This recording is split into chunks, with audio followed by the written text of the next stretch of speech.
Hivi unajua uzembe wa mtu mmoja unaweza kusababisha ajali mbaya sana katika eneo fulani?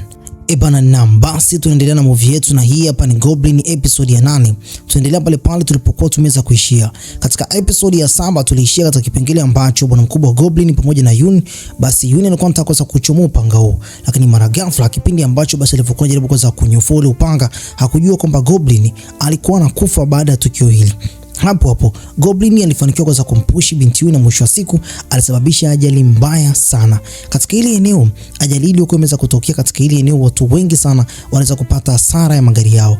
Hasa hili tukio liliweza kuwafanya hata wao wenyewe binafsi, kuna sauti ilikuwa inasikika nyuma ikiwa inasema kwamba ule unabii unaenda kutimia, kama kitendo hichi ambacho binti huyu ameweza kusababisha katika siku ya leo kingeweza basi kwenda kuniua. Aliyekuwa anaongea maneno yote huyu hakuwa mtu mwingine bali alikuwa ni Goblin.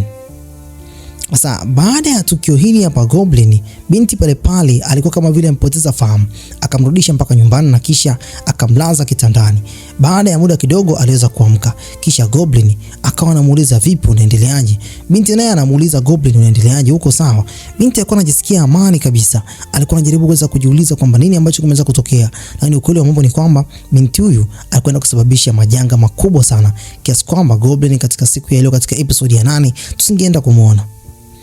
Basi baada ya muda mrefu sana wao kuweza kuongea pale ndani, kikubwa zaidi ni kwamba walikuwa wanajaribu kuweza kuulizana kuhusu afya zao. Huku nje sasa bwana mkubwa yani Duke alikuwa anashangaa sana katika simu yake. Mara ghafla akaanza kuona taarifa kwamba kuna ajali mbaya sana ilikuwa imeweza kutokea. Aliyekuwa ameweza kusababisha ajali hii hakuwa mtu mwingine bali alikuwa ni Goblin. Akamlaumu sana baada ya ile video kuweza kupostiwa katika mitandao fulani ambayo kwa hivi sasa watu wengi sana wanaiongelea.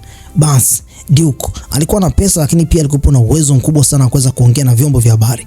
Hapo akaanza kupiga simu katika ofisi mbalimbali, kisha akamuita pia Grim Reaper waende kufanya kazi moja. Kazi hii ni kwa Grim Reaper kwenda kuondoa kumbukumbu za watu waliokuwa wameweza kupata hasara ya yale magari katika ofisi moja huku hivi, ambapo ofisi hii ilikuwa ni waandishi wa habari. Maiti mbalimbali waliweza kuitwa na kisha kila mmoja kalipwa kijita chake.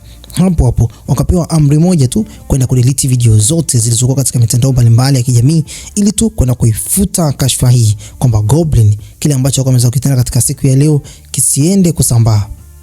Asa katika ile eneo ambalo basi ajali ilikuwa imeweza kutokea pale pale hivi, aliweza kufika pale Duke pamoja na Grim Reaper. Grim Reaper alikuwa basi anawaita watu waliokuwa wameweza kupata hasara ya magari yao kuweza kuharibika na kuondolea kumbukumbu zao. Anawaambia kwamba wamwangalie machoni na kisha anawafutia kumbukumbu zote.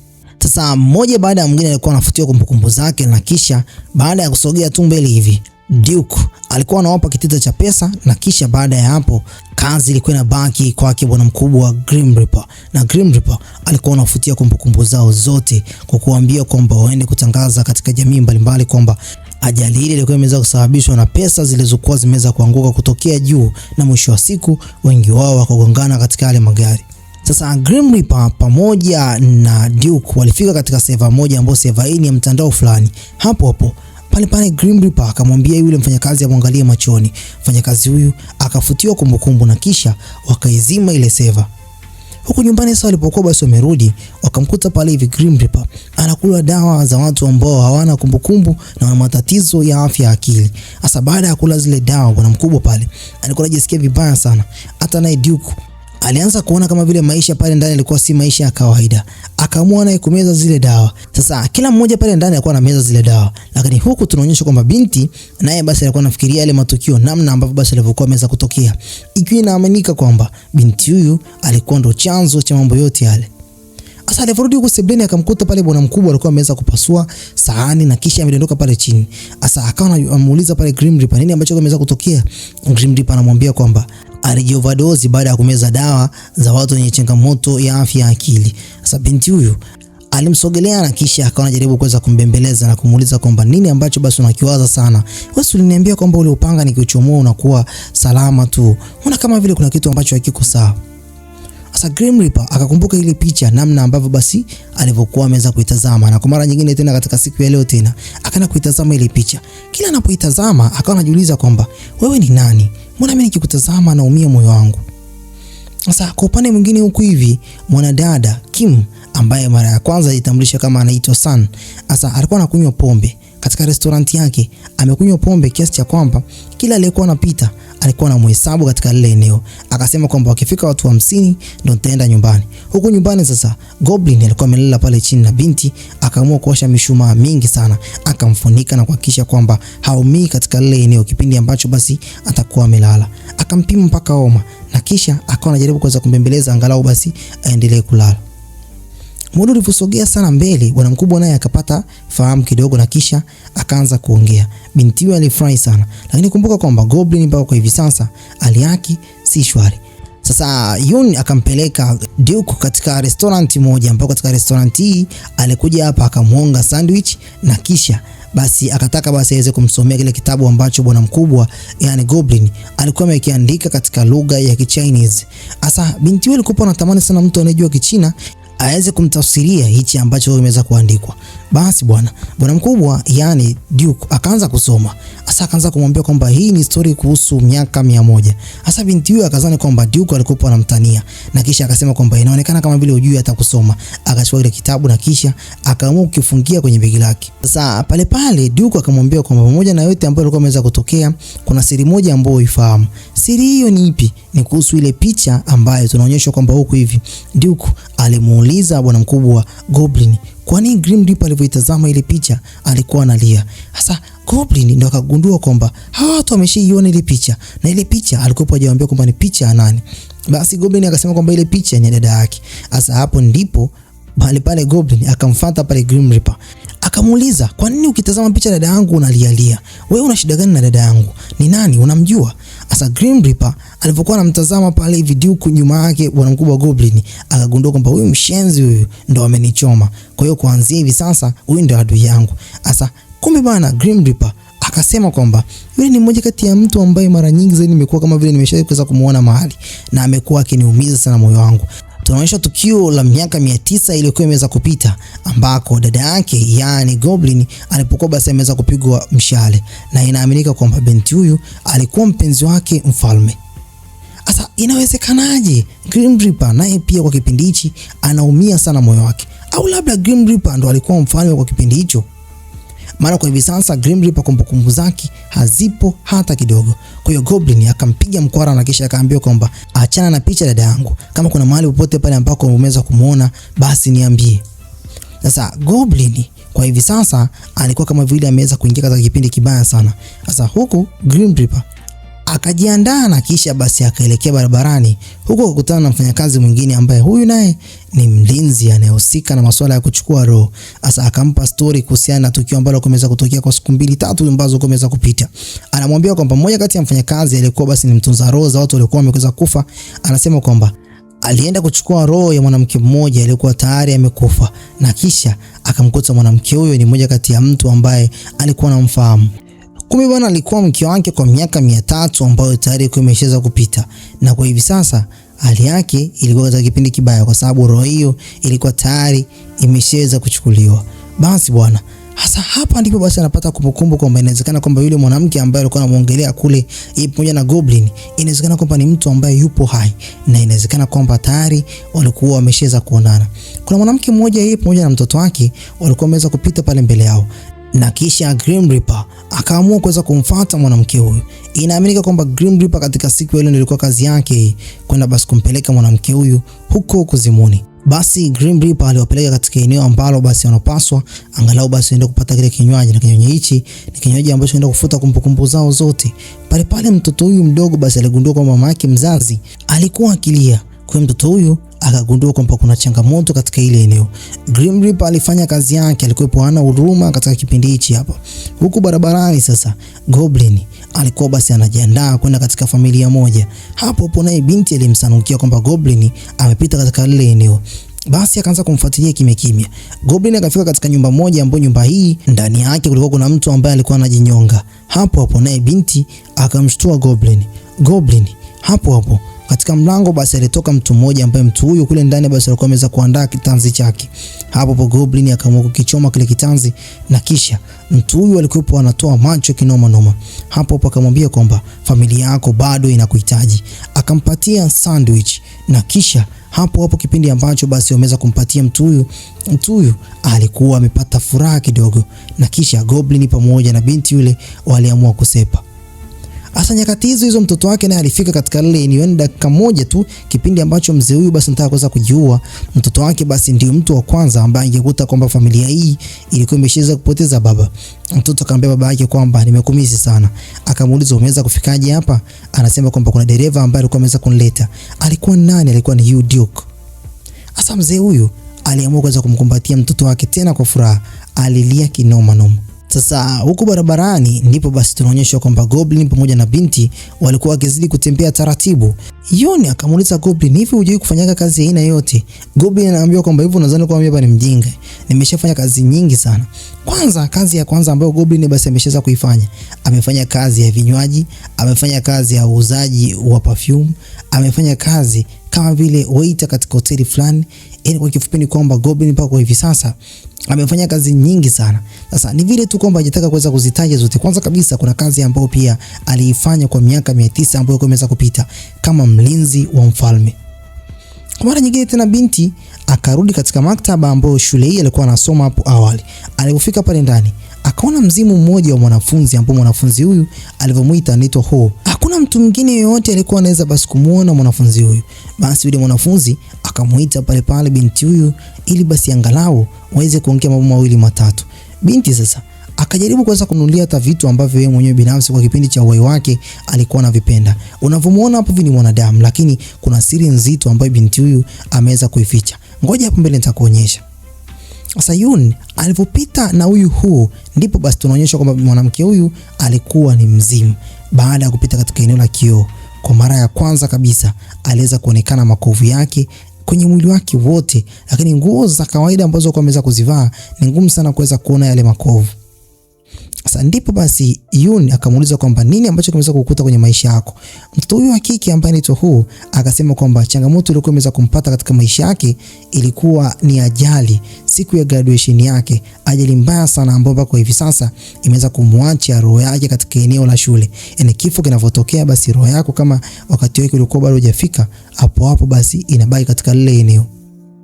Mtoto wa kike alikuwa anakumbuka sana lile tukio mara kwa mara. Kazini kwake alikuwa anakumbuka. Mara ghafla akaingia pale bwana mkubwa, yani Grim Reaper. Kwa bwana Grim Reaper ameshajua kwamba ofisi hii ni ofisi ya mpenzi wake ambaye anaitwa Sun, lakini sisi tunamfahamu kwa jina la Kim. Hapo binti akamuuliza kama unajua kufanya nini hapa?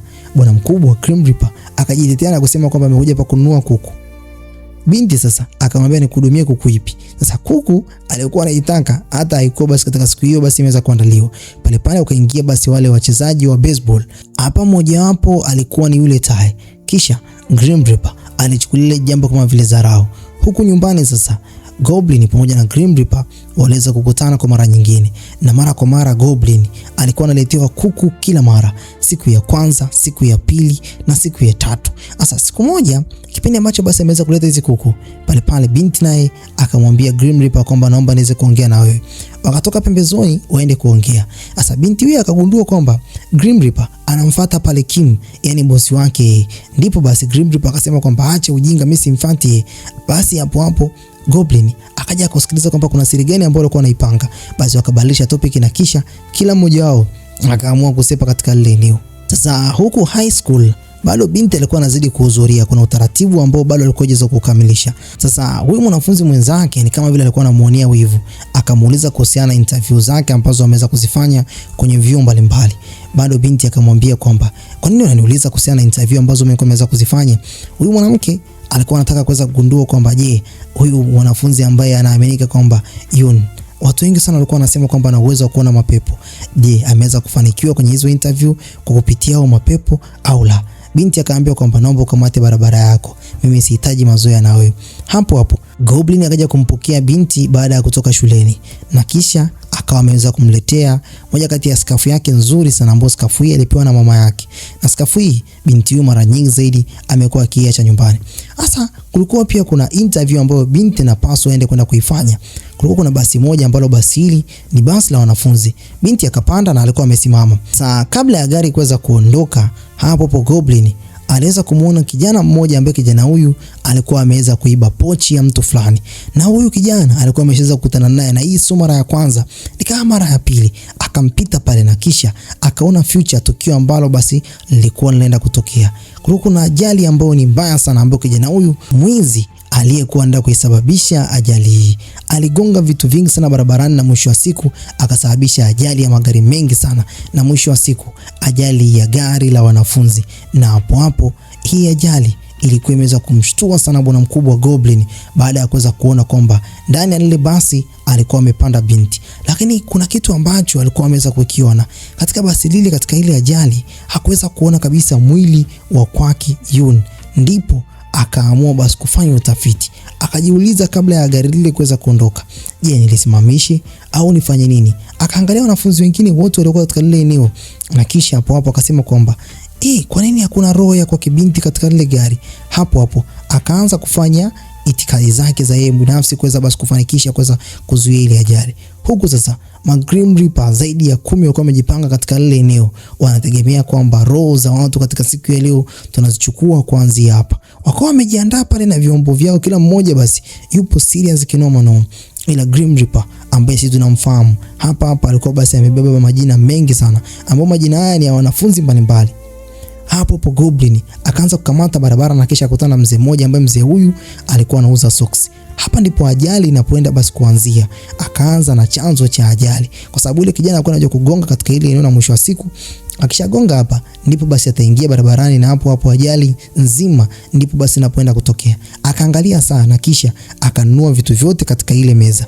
Basi yule kijana basi alipokuwa basi ameweza kufika katika ile eneo, basi akaamua kuweza kumstopisha kupitia mguu wake tu, na hapo akaweza kumstopisha. Akaangusha pochi nyingi sana, na kisha huyu kijana alishangaa sana kuweza kuona kwamba mtu aliyekuwa ameweza kumtega alikuwa hayuko nyuma bali yuko mbele. Ndipo akaanza kumuuliza kwamba ni wewe tena?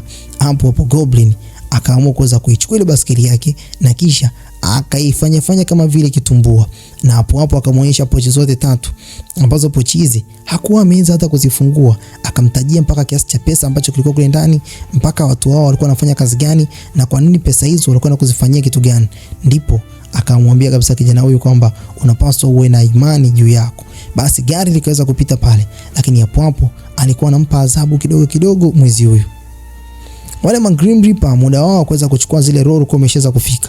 Wakawa wanasubiria ajali iweze kutokea. Uweze amini basi lilifika pale likiwa salama salmini, likastop, na kisha pale Grim Reaper aliweza kumuona Yun, na Yun akaweza kumpungia. Wale Grim Reaper wengine wakawa wanajiuliza kwamba mtoto huyu wa kike amewezaje kutuona? Yaani haiwezekani Grim Reaper aweze kumuona. Wale Grim Reaper wengine wanasema kwamba je, kutokea kwa miaka 300 ambao nilikuwa nimeweza kufanya kazi, hakuna mtu yote ambaye basi ajali yake au kifo chake kwa imeweza kupangwa kiweze kuvurugika. Kuna mtu ameweza kufanya mambo yote haya. Basi akuwa mwingine pale alikuwa Goblin akaja kukutana huko hivi na Grim Reaper.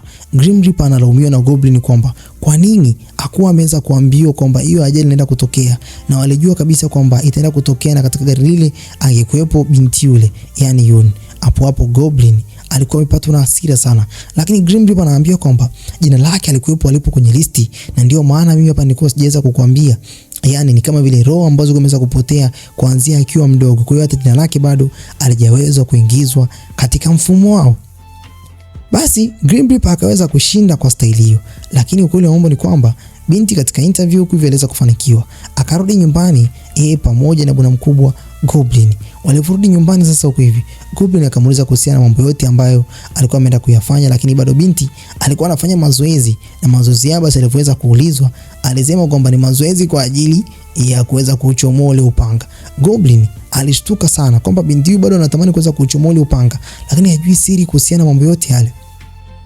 Sasa kwa upande mwingine huko, baada ya kwenda kuoga, binti yule alikuwa anajaribu kuweza kujiuliza maswali mengi kwamba inakuaje, mbona Goblin alikuwa ameweza kupata changamoto baada ya kuweza kutamani kuweza kuchomoa ule upanga. Huku basi mwanamke huyu yani Kim aliendelea kunywa pombe, na mwisho wa siku watu waliofika watu 50, hapo mtu wa 50 alikuwa ni Grim Reaper. Grim Reaper anaambia kwamba mbona upokee simu zangu? Binti kwenda kuangalia simu, missed call 10. Basi walipata muda mzuri wa kuweza kuongea nini ambacho Grim Reaper alitamani kuweza kumwambia, ila Grim Reaper alitamani kuweza kumwambia kwamba ukoo wake kwa hivi sasa ni ukoo unaotokea Goguryeo. Asa binti tunakumbuka kwamba mara ya mwisho alimuuliza kwenye ile restaurant, ukoo wako ni ukoo gani? Lakini Grim Reaper alikuwa mkali sana. Kwa hiyo missed call zote hizo ni kwa ajili tu ya kuweza kumwambia kwamba yeye ni mtu wa namna gani. Tunaonyeshwa huku hivi bana, Goblin alikuwa anamkumbuka dada yake na majina yake yote alikuwa anayaandika katika historia yake. Sasa kwa upande mwingine huku hivi bwana mkubwa Grim Reaper alikuwa naye pia yupo pamoja na binti huyu yani Kim. Kim katika siku ya leo basi ndo anamwambia jina lake halisi kwamba jina lake anaitwa Kim Sun. Na ndio maana mara ya mwisho alimwambia kwamba yeye anaitwa Sun. Sasa kwa upande mwingine tunaonyeshwa kwamba kumbe bana bwana mkubwa Goblin mara ya mwisho kabla ya mfalme kuweza kusababisha kifo chake alimwambia kwamba aondoke katika ufalme huu na aende mbali, lakini Goblin alikuwa mbishi, hakutaka kwenda mbali kwa sababu mfalme aligundua kwamba Goblin huko mbeleni anawezekana kwamba akaja akauchukua ufalme wake. Kwa hiyo kisa cha mambo yote yale ni wivu tu. Huku sasa Goblin kipindi ambacho basi alivyokuwa anaandika ile majina pale ya dada yake, hapo huku Grim Reaper akaanza kupata maumivu makali sana. Maumivu yale ilimfanya aweze kutumia uchawi na kumruhusu Kim aweze kuondoka kuelekea nyumbani. Sasa huku tunaonyeshwa kama bwana mkubwa Goblin katika siku ya leo basi alikuwa anafanya tambiko la taa, ambalo tambiko hili basi ni kwa ajili ya kuweza kuwakumbuka watu wote waliokuwa wamekufa kwa kipindi cha nyuma. Na baada ya hapo tunaonyeshwa kwamba Goblin katika maktaba fulani, ambapo maktaba hii baada ya kuweza kufanya ile tambiko alikuwa anamfuatilia binti taratibu, namna ambavyo basi alivyokuwa anamtafuta katika mji, na pale anaweza kuvamiwa na roho, ambayo roho hii ilikuwa si mtu mwingine, ilikuwa ni ya kwake Yudiok. Yudiok katika siku ile amemfuata kwa sababu gani?